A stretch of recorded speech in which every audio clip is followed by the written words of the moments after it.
Hola, muy bienvenido a estos programas.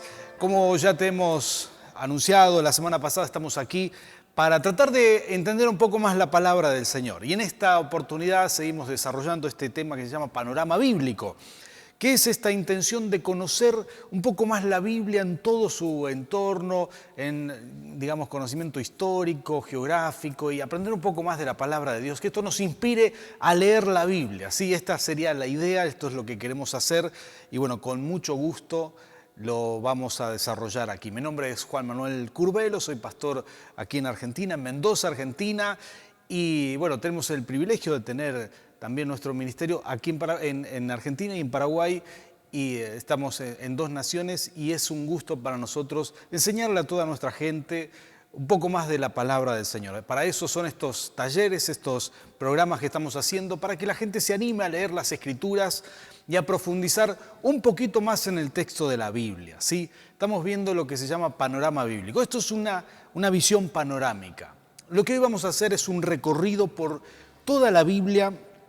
Es un recorrido que tiene que ser agradable para nosotros. Conocer cómo se desarrolló el texto bíblico, desde dónde comienza, desde dónde toma hasta dónde llega. Y la semana pasada estuvimos viendo un poco acerca de lo que es, desde el punto de vista de Mateo, ¿no? Las generaciones según Mateo. Él dice, es un evangelista, él escribe desde Antioquía, como hemos enseñado la semana pasada, y él dice estas cosas. Él dice, atención, y esto se los dice a los judíos, atención con esto porque hay 14 generaciones desde Abraham hasta David, y desde David hasta la cautividad, y desde la cautividad hasta Jesús, 14 generaciones. Entonces le está mostrando al mundo que esto no puede ser casualidad, ¿no? Alguien que se da cuenta de todos estos detalles después de la muerte del Señor Jesús, están en pleno tiempo de la expansión del Evangelio. Y posiblemente Mateo escribe desde Antioquía, ¿sí? Y dijimos que esta es una ciudad mediterránea y que hoy es Turquía, es la zona de Turquía, estaba cerca de la ciudad de Siria de Alepo, ¿no? Más o menos a esa altura. Y desde ahí escribe Mateo, y él dice estas cosas. Dice, en el antiguo pacto Dios tenía un plan y conecta el antiguo pacto con el nuevo pacto, y muchos escritores bíblicos conectan el antiguo pacto con el nuevo pacto. Hemos enseñado a llamarle al Antiguo Testamento pacto, ¿verdad? Porque de esto se trata, es un pacto anterior y el nuevo pacto, el tiempo del Espíritu. Pero todo comienza mucho antes de Abraham, ¿no? Comienza en el Edén, así es la historia bíblica. Y yo quiero animarte que para la semana que viene puedas comenzar ya a leer la palabra de Dios en profundidad. Quizás los primeros 12 capítulos van a ser muy importantes para lo que vamos a estudiar la semana que viene. Sí, vamos a comenzar con Génesis, pero yo quiero hacerte un vistazo general de lo que es la palabra del Señor. Así que para eso vamos a necesitar un mapa y una línea del tiempo. Estas dos herramientas nos van a ayudar a ubicarnos un poco, a entender qué es lo que Dios habló, desde dónde comienza todo esto. Bueno, todo comienza aquí en la Mesopotamia. Sí, yo quiero mostrarte acá en un mapa, y nuestro director nos va a ayudar a mostrar en pantalla aquí un mapa de lo que es la Mesopotamia. Todo comienza aquí, en la Mesopotamia, posiblemente el Edén, aquí en este lugar.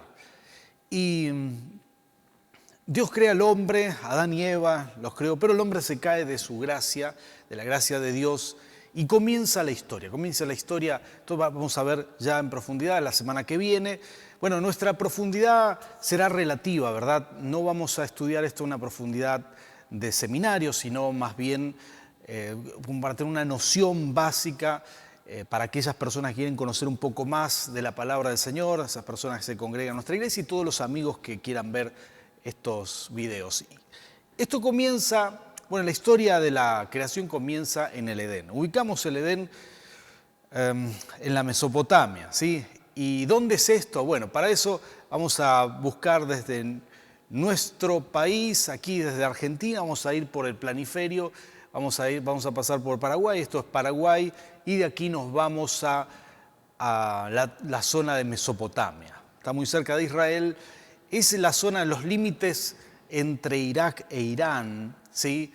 Y el Golfo Pérsico, toda esa zona ahí, por ahí comienza, en algún lugar se ubica, bueno, el comienzo, el Edén. Aquí, digamos, se desarrollan algunos imperios después del Edén, ¿sí? Se desarrollan grandes imperios, pero todo comienza aquí. La historia del hombre comienza ahí y, bueno, se desarrollan los textos bíblicos tal como los relata Génesis en este punto geográfico.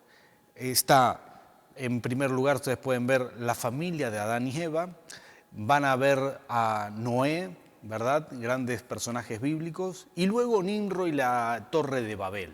Y comienza la ciudad de Babel, una antiquísima ciudad que, bueno, quizá podamos ubicarla, es difícil ubicarla, pero se cree que está cerca de Bagdad o en esa zona por ahí cerca de Bagdad, en Irán, zona donde pudo haber estado Babel.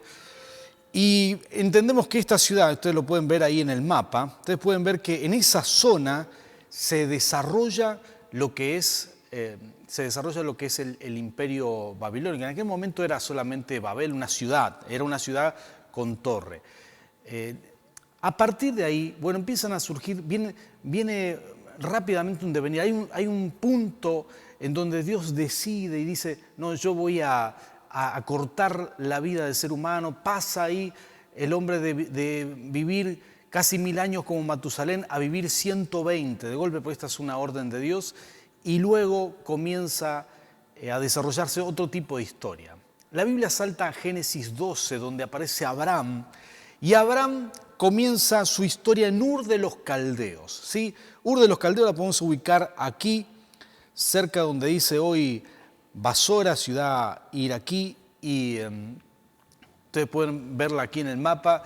Aproximadamente ahí se ubica Ur de los Caldeos, y desde Ur de los Caldeos Abraham sale camino hacia Canaán. Dios lo llama a Canaán, pero no va directo a Canaán. Ustedes podrán ver que cruzando el desierto de Irak, quizá agarrando un poco del desierto de Arabia Saudita, uno llegaría mucho más rápido, pero en ese momento era imposible cruzar el desierto caminando.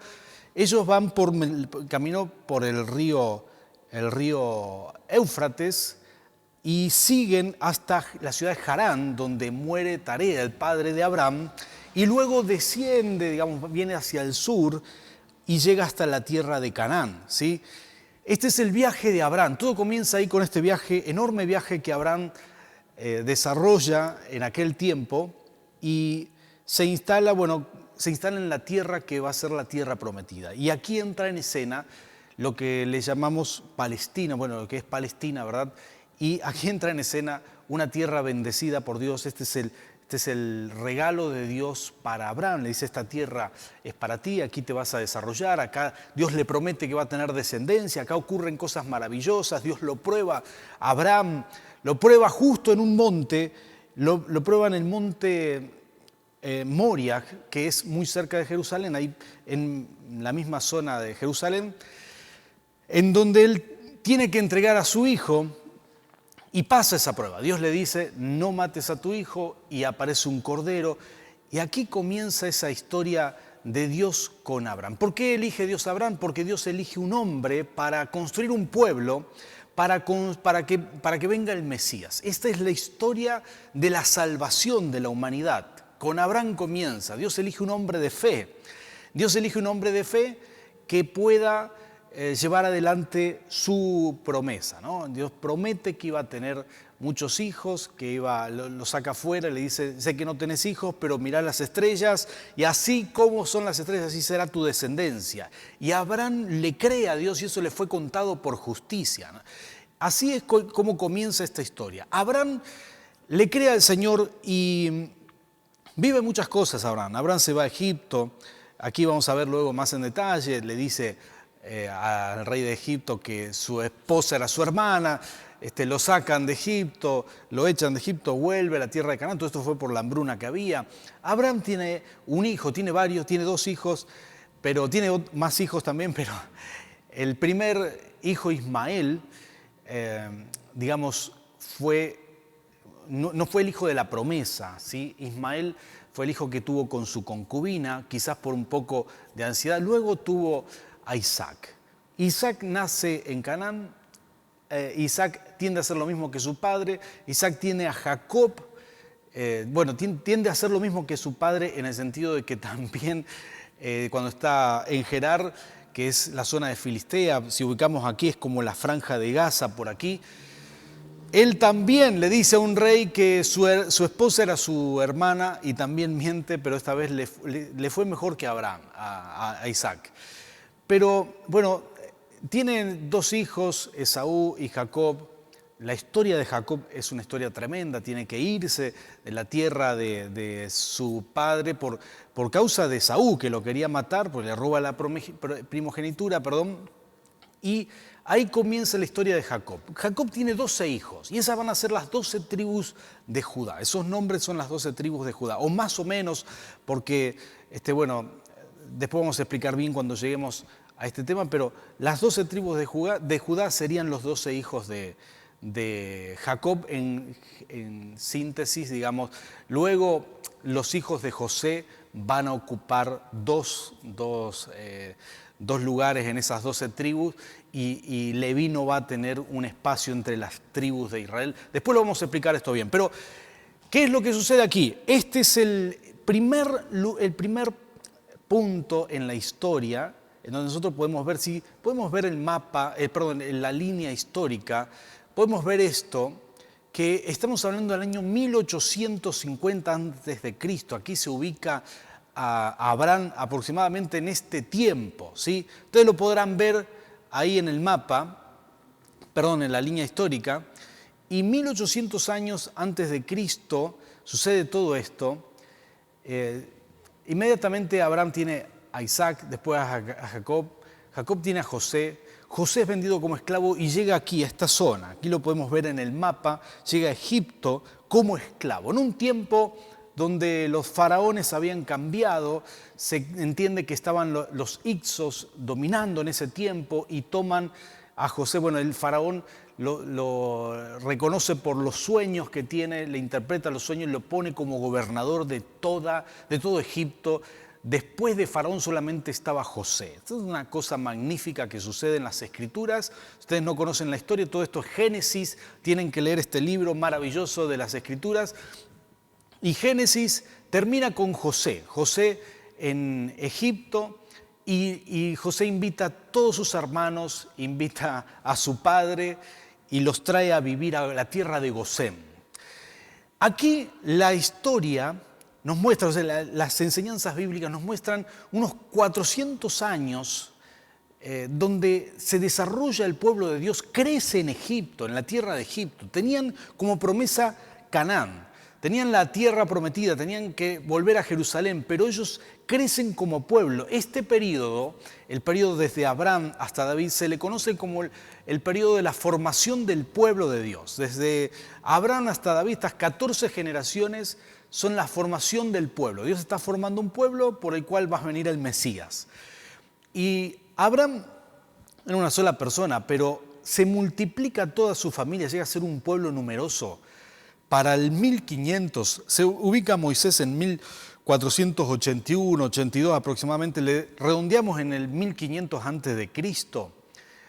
El pueblo esa pequeña familia, llegan a ser unos 2 millones de personas. Imagínate vos que la promesa que Dios le había hecho a Abraham 400 años después era totalmente realidad. Unas 2 millones de personas esclavos en Egipto, y ahí viene Moisés, que viene con la unción de Moisés para liberar al pueblo de Dios.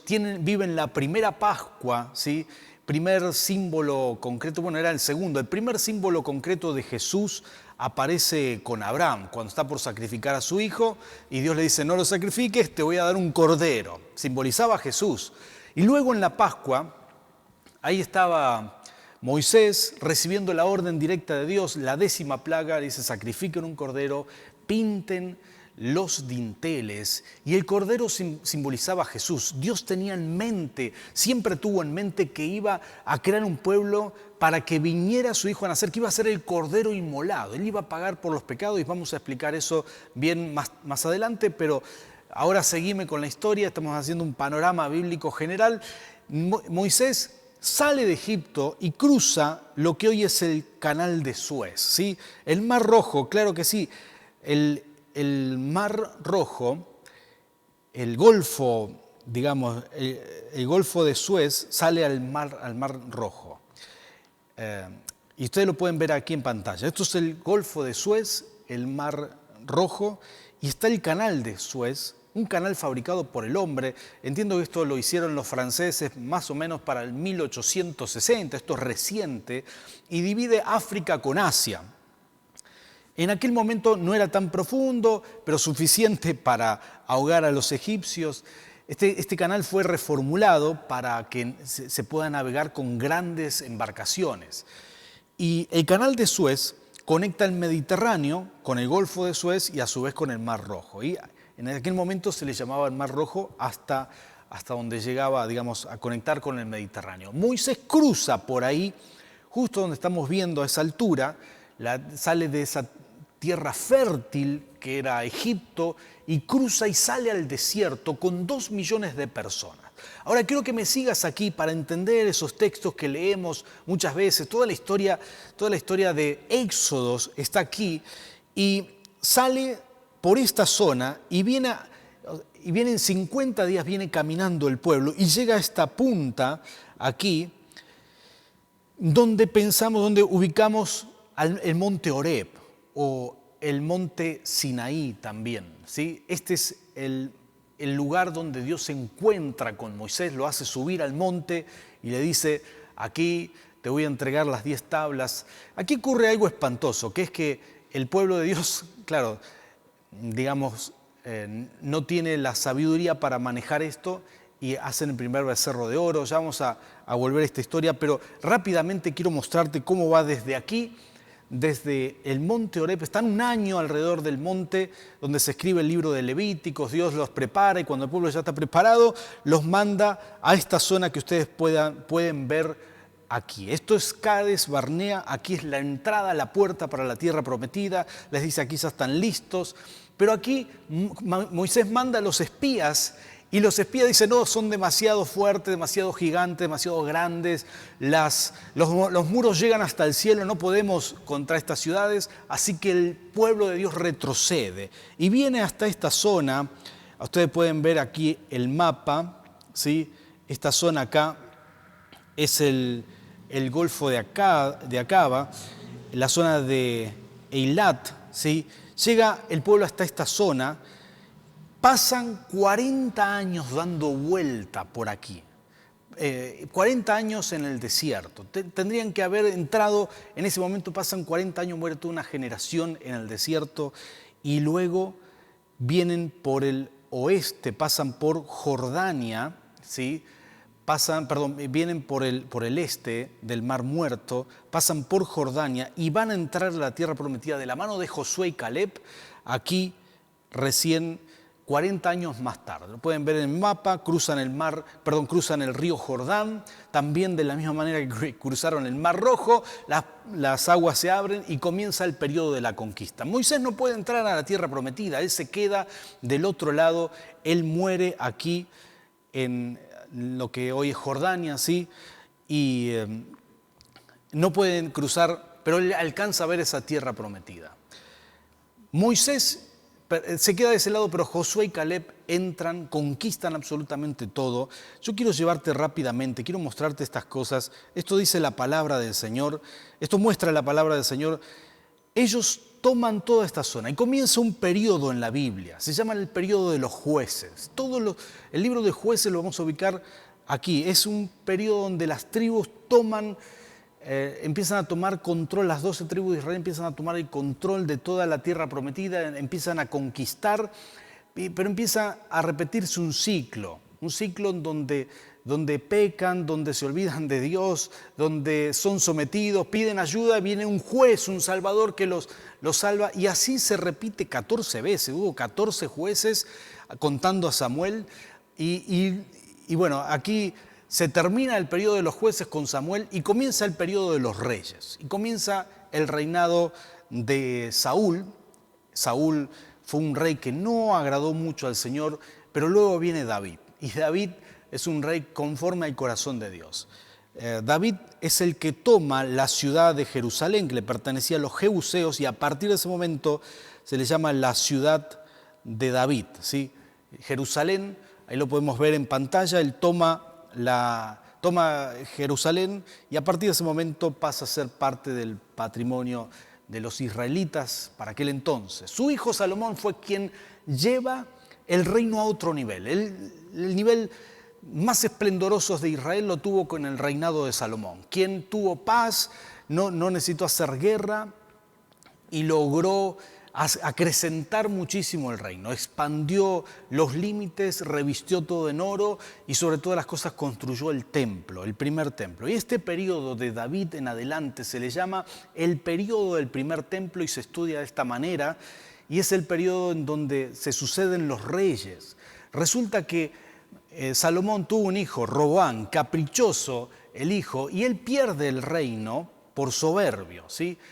Y surge, hay una división de reino. Se divide el reino entre el sur y el norte y queda Jeroboam como rey del norte y Roboam, los nombres son parecidos, no hay que confundirse, como rey del sur. El territorio de Roboam era más pequeño y el territorio de Jeroboam era mucho más grande. Ustedes van a ver cómo en estos distintos periodos, en el periodo de Abraham, lo que resalta es que Dios dice una y otra vez: yo soy el Dios de Abraham, Isaac y Jacob. En el periodo de David van a ver que Dios le dice a los reyes: te sacaría por lo mal que estás haciendo las cosas, pero por amor a mi siervo David, porque ese es el periodo de la formación, perdón, el periodo del primer templo, el periodo donde son las 14 generaciones de David, ¿sí? Y ahí en este periodo vas a ver muchas veces que la Biblia dice por amor a mi siervo, mejor dicho, Dios dice por amor a mi siervo David, y le permite a los reyes seguir un poco más. Se suceden los reinos. El reino del norte le va muy mal. Hay una caída en el 722, la caída de Samaria, se lo llevan los asirios. Los asirios eran máquinas de guerra. Estos tenían su capital en Nínive, y si podemos ver aquí en el mapa, esto es lo que hoy es Mosul, ¿sí? Más o menos por ahí arriba, al norte de Irak, ahí tenían su capital, ahí fue a predicar Jonás, eso era Nínive, pero eran brutales máquinas de guerra, se llevan puesto a el reino del norte, y cuando quieren tomar el reino del sur, Dios dijo: todavía no es el tiempo, así que mandó un profeta. El profeta Isaías aparece aquí y profetiza, dice: aquí no van a entrar, y tal cual como Isaías lo dice, así fue, y el reino del sur, digamos que se prolonga un poco más, pero luego de la mano de Sedequías también fue llevado, fueron todos llevados cautivos. Estamos hablando ya del 587 a.C., la caída de Jerusalén, ¿sí? Son 19 reyes que van a tener cada reino ahí, y alcanzan a tener 19 reyes y son llevados a Babilonia. Babilonia aprende mucho el pueblo de Dios, aprende sus errores, aprende a no ser idólatras, se forman las sinagogas, se abrazan de la ley y regresan a los 70 años tal cual lo había profetizado Jeremías. A los 70 años regresan. El regreso es con Zorobabel, con Esdras y con Nehemías, que va a reconstruir los muros de la ciudad. Y desde ahí en adelante, hay algunos de los profetas que le llamamos profetas menores, son los que profetizan. Quizás en el periodo de la cautividad, cuando están en Babilonia, el principal profeta es Daniel. También está Ezequiel, pero Daniel profetiza sobre los reinos que van a venir. Daniel profetiza muchísimas cosas que han de suceder en la humanidad. Luego regresan, como ya mencionamos, de la mano de Zorobabel, Esdras y Nehemías, y luego están estos 400 años de silencio. Otra vez vuelve a crecer el pueblo ahí bajo el imperio de turno, en este caso ya bajo el imperio persa por mucho tiempo. Luego vienen los griegos, luego vienen los romanos, y para el tiempo de Jesús aquí están los romanos dominando todo. Y bueno, yo voy a cerrar aquí en esta primera parte, y creo yo que es muy importante entender que hubo un devenir de reinos, un devenir de situaciones que le permitieron al pueblo de Israel crecer y llegar a formarse y llegar a entender que tendría que venir un Mesías, ¿no? Aquí Mateo estaba tratando de mostrar esto. Hubo un gran periodo de silencio, pero luego aparece Juan el Bautista y viene a profetizar que ya era la hora, y ahí estaba Jesús llegando a este mundo. Yo quiero dejar aquí en este programa, queremos animarte a que leas para la semana siguiente los primeros capítulos de Génesis. Vamos a terminar un panorama bíblico y luego vamos a enseñar un poco sobre los textos bíblicos. Que el Señor te bendiga.